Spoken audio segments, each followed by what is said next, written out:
This is the WGNS Action Line, talking with Rutherford County newsmakers about what matters most to you. Now, your host, Scott Walker. With us in studio from Murfreesboro Fire and Rescue, we have Fire Marshal Brian Lowe. How are you this morning? I'm doing well, thanks, Scott. This past weekend, we had, of course, July 4th. Did you guys have a lot of phone calls? We had some phone calls, not as many fires as we'd had last year. I think if you recall, last time I was here, my number was 0. I wanted to have 0 fires from, I guess, fireworks. After the fireworks, people putting, I guess, fireworks in the trash, but we only had 1. But the good news is I don't think that family was displaced, so it damaged the siding and got into the attic, but fire crews managed to get it out really quick. So. And that was a case where somebody threw away fireworks that weren't quite burned out yet, I guess? That's correct. So a lot of times when we shoot those fireworks in the front yard, we're just trying to be good neighbors and get everything packed up and cleaned up. Sometimes there's hot fire brands and embers still in those boxes, and they can, we get them all in a trash can. They can find a way to get out. So, hey, how long should we let them burn out? Because I know people will still be shooting off fireworks tonight, even though they're probably not supposed to. Well, it's not in the happen. city, you're not supposed to, right? That was 3rd through the 5th. But I would say if you're shooting 3rd, 4th, and 5th, you're shooting fireworks, just let them set out overnight. Put them in a bucket of water for a few hours and just collect them the next morning. That's the safest thing to do. So. Did you guys have any calls for, emergency response for somebody who got injured from fireworks? I don't know that. I was just typically when they are briefing me, it's just about fires. Today, I will get more on that as far as the reports go. Did y'all have any, and I'm sure you calculate this too, any fires caused by fireworks, the days leading up to the 4th of July? Not that I recall. Pretty tame then. That's good. It's been a good year. And as of, yesterday, the day before, the firework tents should all be closed. Were they allowed to sell one more day after? I believe 4th? July the 5th. They're allowed to kind of clean that up. Yeah. So they put all the sales on. In fact, I know I already drove past a couple this morning. Looks like they were totally empty inside. Yes, sir. The tent may be there, but should be tables and fireworks should be gone. Yeah. I wonder how many fireworks these places sell, because it seems like there's fewer and fewer fireworks being seen in neighborhoods as opposed to years past. At least I didn't see as many like this year compared to last year even. Okay. Oh, well, that's a good question. We actually had that discussion. I thought, well, since the 4th was on a Friday this year, we actually brought it up that maybe they did a little bit better this year as far as the sales go. But I don't know. It's, we actually inspected 13 tents inside the city, so that was a good number for us. I know I saw there were a lot of neighborhoods that had pretty big fireworks. I mean, pretty impressive fireworks. It looked almost commercial-like. Yeah. Occasionally we'll get requests for neighborhood or block parties. And if they are wanting to block off a street, they have to go through the city and get that permit, through the special events request through Parks and Rec to get that, just so we can put eyes on it, make sure they're not blocking the street. But, yeah. Fireworks are supposed to be shot off on private property, not in the street, but those residential fireworks can be upwards of 1 inch, 1 3/4, and I think anything over that is going to be considered commercial. Some neighborhoods, I guess, have little planned parties and everything. Absolutely. Yeah. It makes sense. Yeah. And then in the immediate area, I know there were a lot of fireworks shows. I mean, everywhere from Smyrna to Nashville and out on the lake as well. Mm-hmm. Yeah, everybody was getting involved. So what else happens this time of year? What is the fire department typically seeing as far as fires go this time of year? We've had a lot of rain, so typically we see our brush and grass fires go up. But right now we're just real steady house fires, maybe get 1 or 2 a week. And we're expecting, I guess, more rain throughout this week as well, so there's always the possibility of flooding. Always a possibility. I think, rain's music to my ears, but not too much, right? But I think just from what I'm seeing, the patterns are, hot during the day, and then those storms build up for the afternoons and maybe scattered. Do we have a lot of flash flooding? I know we have flash flooding warnings on occasion, but do we have a lot of flash flooding here in our area? Well, there's potential. There's certain areas in town when we do get those deluges or those heavy rainstorms. One that comes to mind is Memorial right there where you wouldn't think it would. I've gone through there on some heavy rains, and right there in front of, I guess, the Stones River Nissan, right in that area. It seems like rain will get up on the road, and even on Broad Street, there's some areas that we got to be careful of. So yeah, there's potential for it. And of course, you always seems like, at least you hear about a motorist that tries to drive through an area that they think is not very deep. Next thing you know, they get stuck. What is the common thought there? I mean, are you not supposed to drive through if it appears to be over an inch deep, or what is the word of caution? Well, I would say if you can't see where you're going, don't drive. Just turn around, go the other way. We have several areas on the fringes. One that comes to mind is Armstrong Valley, where there's some areas there that a pond will get up over the road, and that's still water, but the creek, that creek that runs along Armstrong Valley, will actually cross in a couple places, and it's actually moving, and it don't take much of running water to move your car off the road surface. Of course, we have a couple of little bridges that are like slabs, and those are the areas that I see really flooding. Yeah. Folks get there and they just don't want to take the time to turn around. They want to chance it. But yeah, I would say if water's moving over the bridge, over the slab, don't try it. Just turn around and go the other way. So, because I guess all that happens pretty quick. I mean, if you get stuck in that, if your car is pushed by the current, that happens fast. What usually does occur? Does it flip over or what? I guess it could flip depending on the terrain or the creek bed. But most cars will float for a time and get off in that creek channel, river channel, whatever, wherever they're at. But they won't float long, and we've actually pulled people off the top of cars before. Whenever those types of things occur, or when there's a rescue involving where you're pulling a vehicle out of the water, maybe the river or even the lake in some situations, I guess for those who live by Percy Priest. But when those situations occur, does your office go in and investigate that just like they would a fire? No, we don't do that. We'll leave that to PD, I guess, and maybe they'll treat that as I would say they would treat that as a wreck, I would say. I don't know. I've never asked that question, but we don't we don't typically pull the cars out. We're focused on life safety. Those swiftwater teams, they're going to get their boats out, and they're going to get the person away from the car, and that car will just be there until the water goes down, until someone, maybe a recovery truck, can get out and get it. So, yeah. Now, when it comes to homes, garages, and things like that, are there things that we need to be more cautious of? And are materials today more flammable than what they once were? Not necessarily. When you ask material, you talking about building materials or maybe wall surface cover stuff? Yeah, everything from building materials to just the furniture, the furnishings that we have in our house. 40 years ago, we called that legacy construction, right? So newer construction, has more glues in it, and it's we see more laminate, more in the construction today, glues and trusses are not necessarily hand cut anymore. They may be prefab, and even furniture with the styrofoams and all the petroleum products in it it can be hazard if it catches fire. But there is those industries have come a long ways with flame spread as far as on that furniture, trying to prevent, if a loose match or candle got away, if it turned over on the couch, to just keep from burning up instantly. When you look at different pieces of furniture, materials like leather versus just a traditional fabric, do leathers not burn as fast, or do they burn faster than just that traditional fabric? Well, I wouldn't say leathers would burn faster than fabric. I think it depends on how long they're exposed to a flame, right?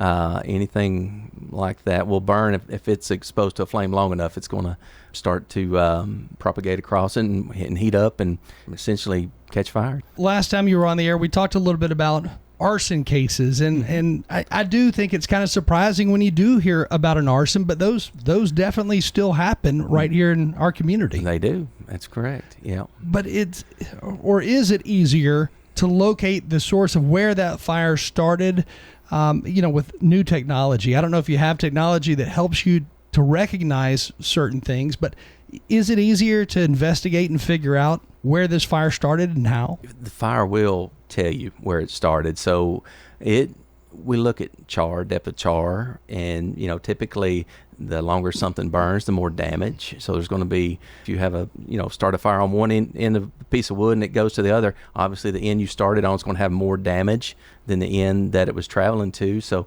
the investigators, they're going to work from the unburned portions of the house to the more burned or more heavily damaged portions of the house to locate that origin. And then we'll get into the cause. But there are resources out there for us as far as finding things that maybe someone may have used to start a fire, like TBI. They have arson dogs that we can call in, and just like a drug sniffing dog, they come in and that's their thing. They look for ignitable liquids. That's interesting. I didn't even realize that. So if TBI gets involved, they will literally bring dogs out there to figure out, are they figuring out where the fire first came from and then what smell to look for or smell? Well, I guess that dog's looking for ignitable liquid. Not sure if it's where the fire first came from, but they can tell you, hey, something's in this area that shouldn't be here. That's fascinating. And then as far as technology goes, are there different things to, detect, all right, well, this fire in particular was started with,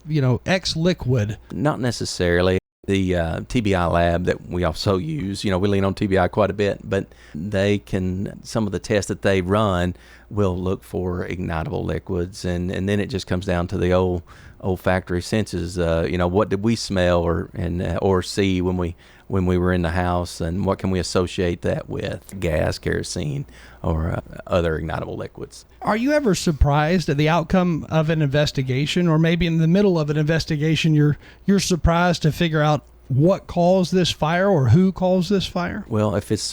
Well, when we say surprise, so we go in, all the investigators, they're going to go into every fire looking for every potential ignition source and treating it like it's a crime, and until they don't have to.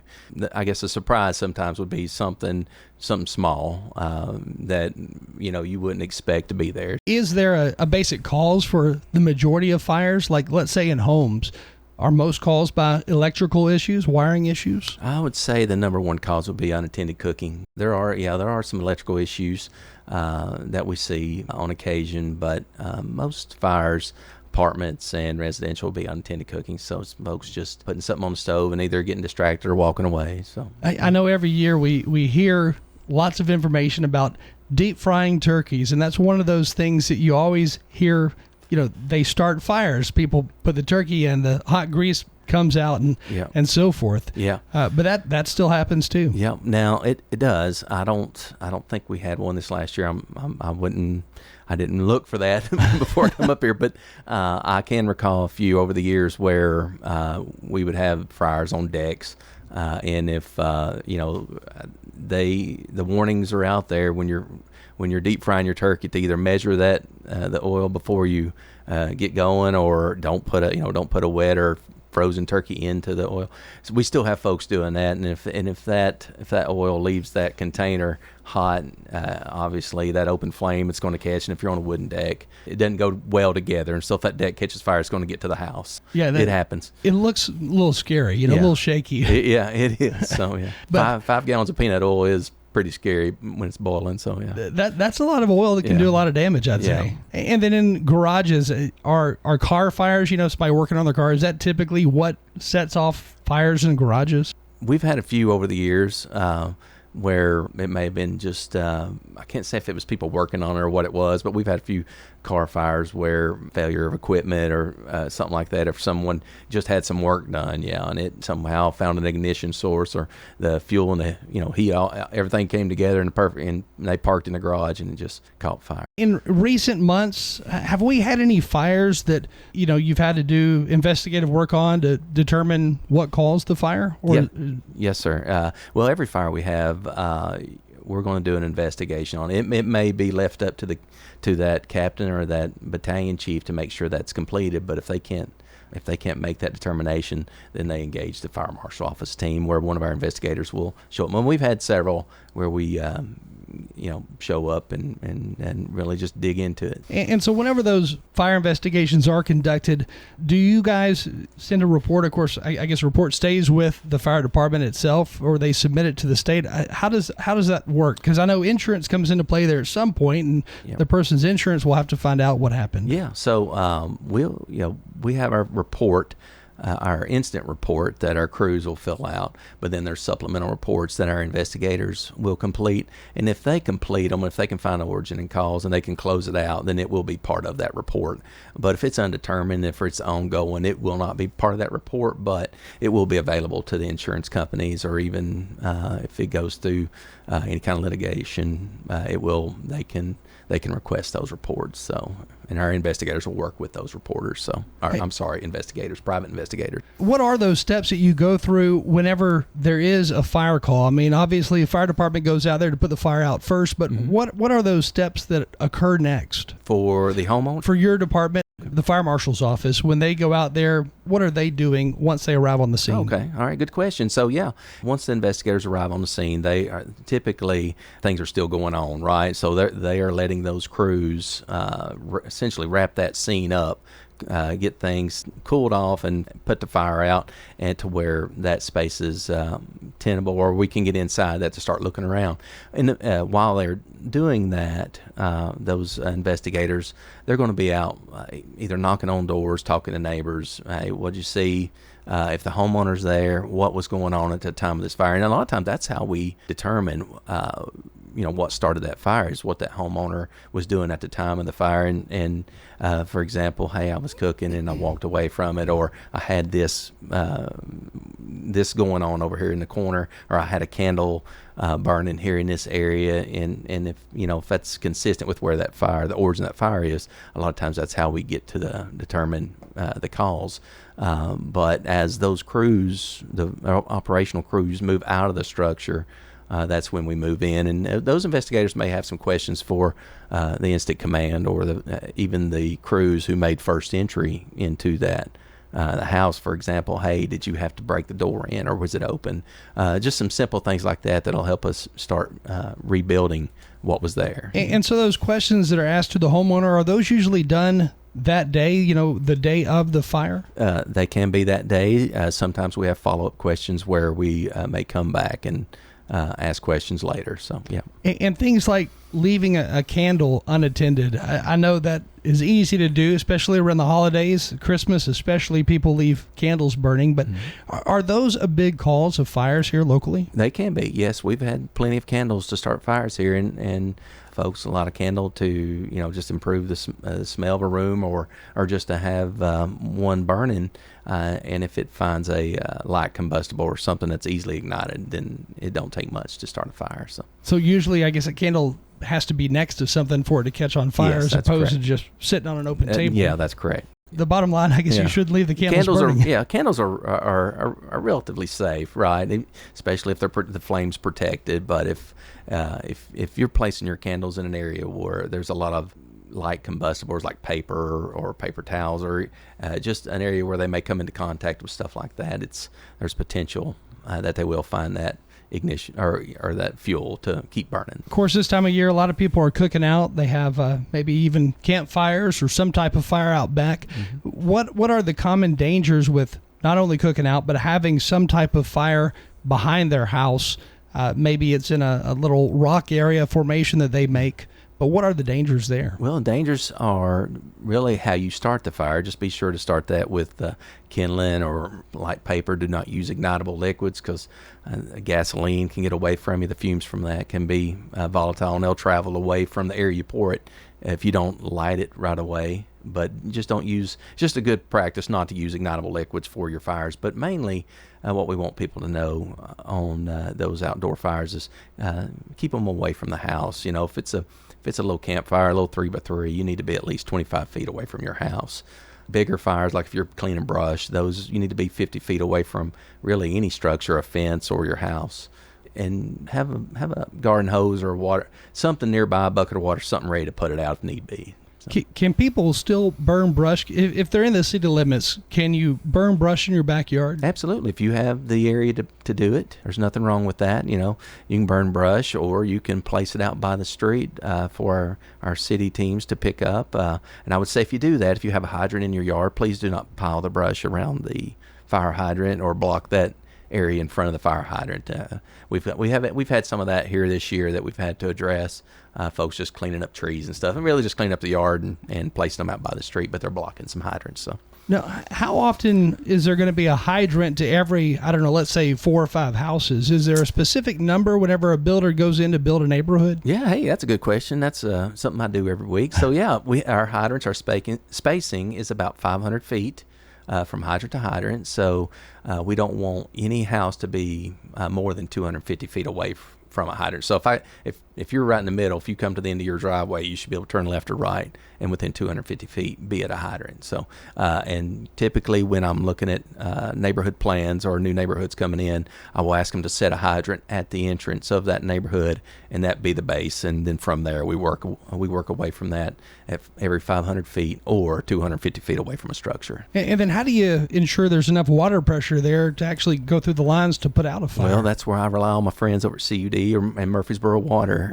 to give us those figures. We flow the hydrants annually to make sure the water's there, but also we work close with Murfreesboro Water and CUD to make sure that we can build those houses. And then whenever we see a fire department stopping at a hydrant to let off water, what is it they're doing there? Well, sometimes they are just flushing, but sometimes they are actually capturing the static and the residual flow of that hydrant, and then that will tell us how much water we're getting from that hydrant. And is that water that's coming through those hydrants, is it the same water that goes through the water treatment plant and then comes out, of course, in our sinks? Yes, sir. It's the same water that we have stored in our tanks in the city, yes. Now, years ago, we'd hear stories about a fire department coming out to fill up somebody's swimming pool.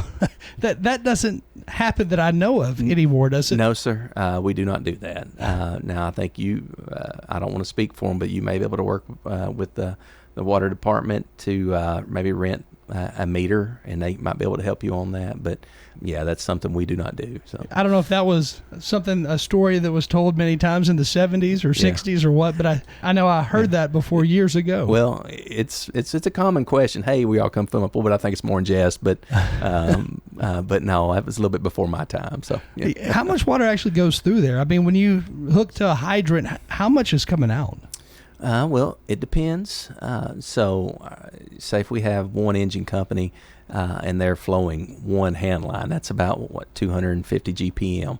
But now one engine company, they have 1,500 GPM pumps on them. So depending on what size of tip they have, or they're using some of our solid stream or smoothbore tips on top of that truck, what we call master streams, they're going to be upwards of 1,000 gallons a minute. So that's a lot. It's a lot of water. It adds up. I can, I mean, when you think about a gallon and then 1,000 of them right there per minute, that's crazy. Yeah, and you can imagine if we have 2 or 3 trucks or fire engines working on a scene, it can add up quick. So in that topic of new neighborhoods, new subdivisions, because we're getting a lot of them, we have gotten a lot of them over the years. Mm-hmm. Do you ever have to go in and say, well, you're going to have to add an extra hydrant here in order for all these houses to be reached by the fire department? Yeah, so on the new subdivisions, I have some input on that on the front end, and we can so it's built into that.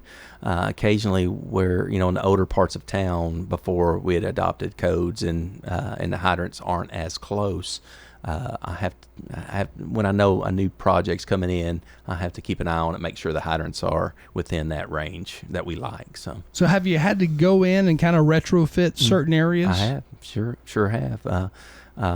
Let's see, Vine Street. I think we have several projects within the what I would call the downtown area that have needed some hydrants. And so what we look for is, one, is that hydrant within, will we be able to service that structure with the existing? Do we need to add a hydrant? But also thoroughfares. We don't want to block main thoroughfares with a hydrant if we don't have a hydrant on our side of the street and it's going to block a main road. We don't want to shut down main roads to if we can keep from it, to fight a fire or to at least service a property. So Is your office also going out to do different types of inspections, let's say commercially, for a new business that's just built? Yes, absolutely. So those would be called our C of O inspections or our final inspections. We work with building codes, the building codes department and other departments to make sure that when those new occupancies or buildings are built, that they have everything, all the features, fire department features, and everything's intact, life safety. Yes, we have inspectors going out every day. That's one of the primary jobs of our assistant fire marshals. Our two assistant fire marshals handle that, where the inspectors they do most of the annual inspections. But yes, that stuff is happening each week. Now, while sprinkler systems are not required for just homes throughout the area, are they required for commercial businesses? Well, it depends. Size of the building, square foot, what are they wanting to do inside that structure. Some of them assemblies, depending on like a nightclub, anywhere that serves alcohol, food. Yeah, if you get over a certain square foot where your occupant load's going to be over 99, it's going to require a sprinkler system. Yeah. And with a sprinkler system in place, how quickly are those able to act if there is a fire inside a commercial building? Well, I think what we've seen in sprinkler systems, if that fire is, if the sprinkler heads are installed correctly and the design has them spread out the way they should, those sprinkler heads usually work within 2 to 3 minutes of that heat starting to build up. And so, typically it takes 1 to 2 sprinkler heads to control the fire. Most of the times it's just one. It's usually the head in the area of where that fire origin or where the fire originated, and that a lot of times that one sprinkler head will cool it off enough, and it'll usually fill the building up with smoke, but it'll keep the fire down, and the fire crews will move in and make sure that fire's out and control that water. So, yeah. So is that sprinkler system, that the head of the sprinkler, is that reusable, or is it something that is usually messed up because of a fire, or how does that usually, unfold? Yeah, so it's one and done. It's just like any other plumbing fixture. They can screw it out. Each sprinkler system, each building fitted with a sprinkler system also has a box with extra sprinkler heads. Now, the maintenance men of that facility, they can plug a new one in, but in order to get that system back on, they have to have a licensed sprinkler contractor to come in and make sure everything's on the up and up, and they can tag that system as in service. So there's a lot that goes into all of that. Yeah, there's a lot that goes into it. So. And then as far as the actual fire extinguisher within different businesses, do those have to be inspected X amount of months out of the year? Well, annually. So once a year, the fire extinguishers on the wall, a company will come in and tag them and make sure they are, 1, that powder is not settled on the bottom, and 2, to make sure that they are charged and ready. How do you determine that? Because it's a sealed device, right? Yeah. Well, I'm not an extinguisher tech, but I can tell you I've watched them a time or two, and they'll turn it over and they can feel that powder move. And it is a sealed device. It's a cylinder. So it's just like any other steel cylinder. They'll have to take it apart. I think it's every 5 years to get a visual on the inside to make sure things are still good. And then they'll put it back together. And for the most part, that's good enough. They usually work when you grab them. So, yeah. That's all we need them to do. Yeah, right? That's right. Yeah. Brian Lowe is with us today from Murfreesboro Fire and Rescue with the Fire Marshal's Office. We're going to take a short break, and then we will be right back. Stay with us.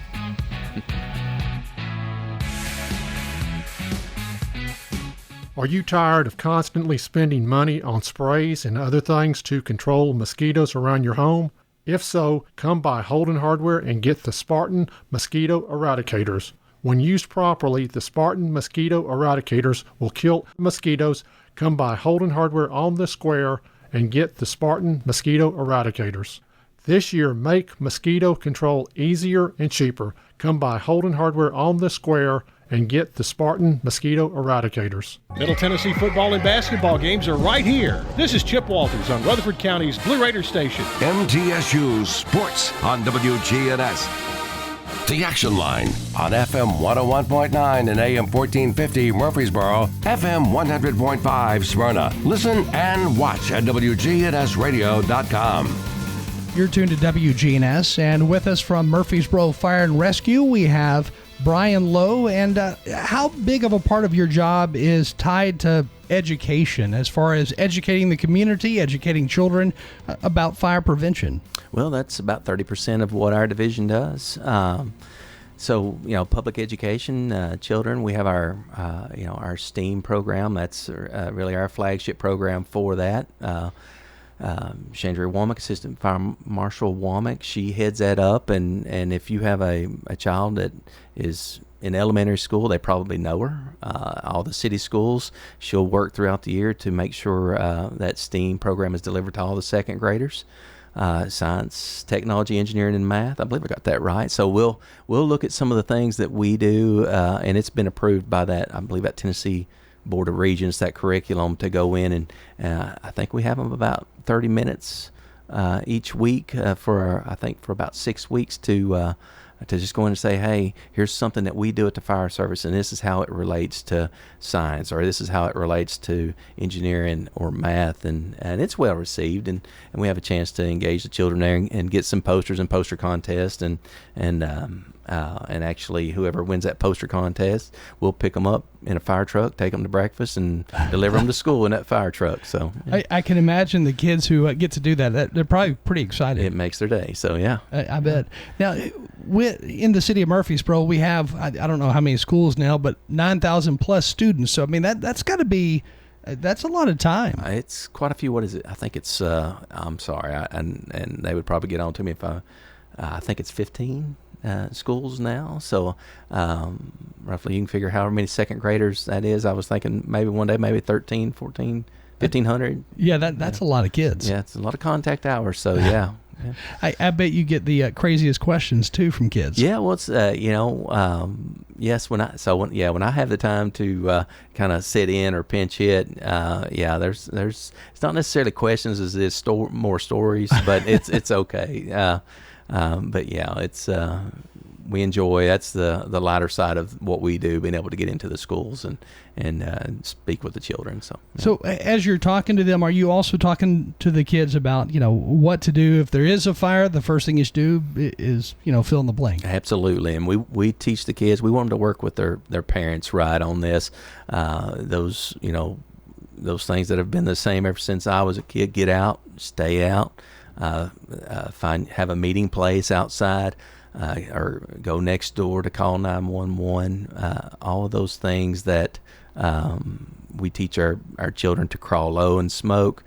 No two ways out of your house. Those are all things that we're going to go over with those children. So, as far as fire alarms here in the city of Murfreesboro, I know some are tied into security alarm systems and whatnot. Do you have to inspect those security alarms as they're being installed, or who does the permitting for all of those? So on commercial, that's part of that CO process. We will test every alarm point, every alarm that's going in. So when that building is handed over to the owner after it's built and all the fire department features are installed, it should be at 100%, and then the alarm companies will come in and test those points annually, and then if something's not working, they generally yellow tag that system, and that lets us know, hey, we need to follow up on this to make sure the alarms are being put back the way it should be. So obviously there's a effort, and probably has been for years, to lessen the number of false alarm calls. Yes. Yeah, and it's getting better. Technology's helping with that.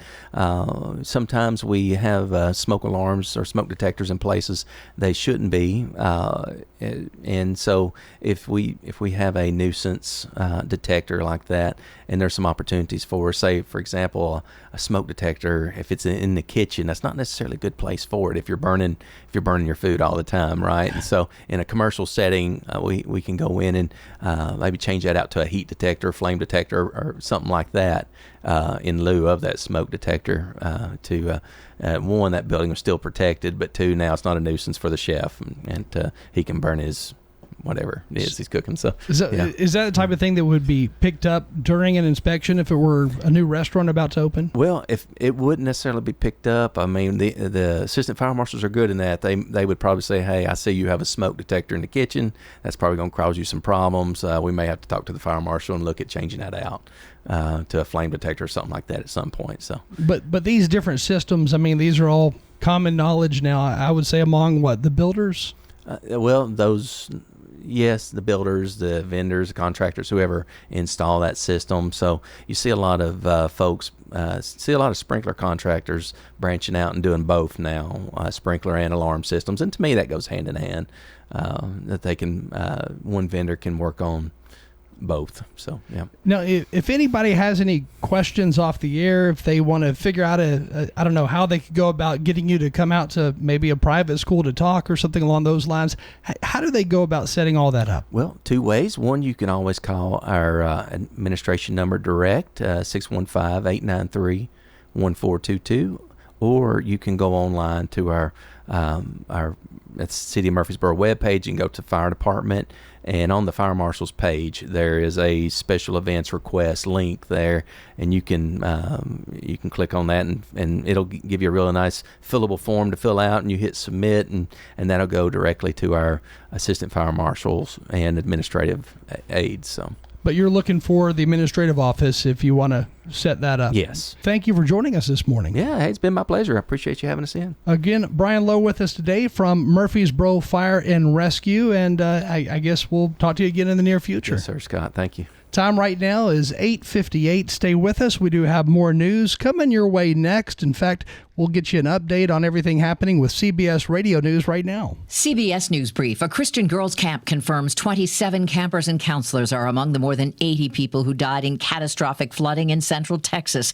Julia Hatfield watched another child slip away in Kerr County. The hardest part was there was a little boy who started floating downstream, and he was screaming, asking for help, but there just wasn't anything anybody could do at that point. Dozens remain missing. President Trump meets with Israeli Prime Minister Netanyahu at the White House in hopes of a Gaza ceasefire deal. The Carnegie Endowment's Aaron David Miller. There's a better chance than ever now, since early this year, to actually reach another incremental interim deal. Some campers in Idaho report seeing a man matching the description of a fugitive accused of killing his 3 young daughters. CBS's Steve Cathan. One report said the family described the man as being 5'8" to 5'10", long ponytail and overgrown beard and mustache. CBS News Brief. I'm Deborah Rodriguez.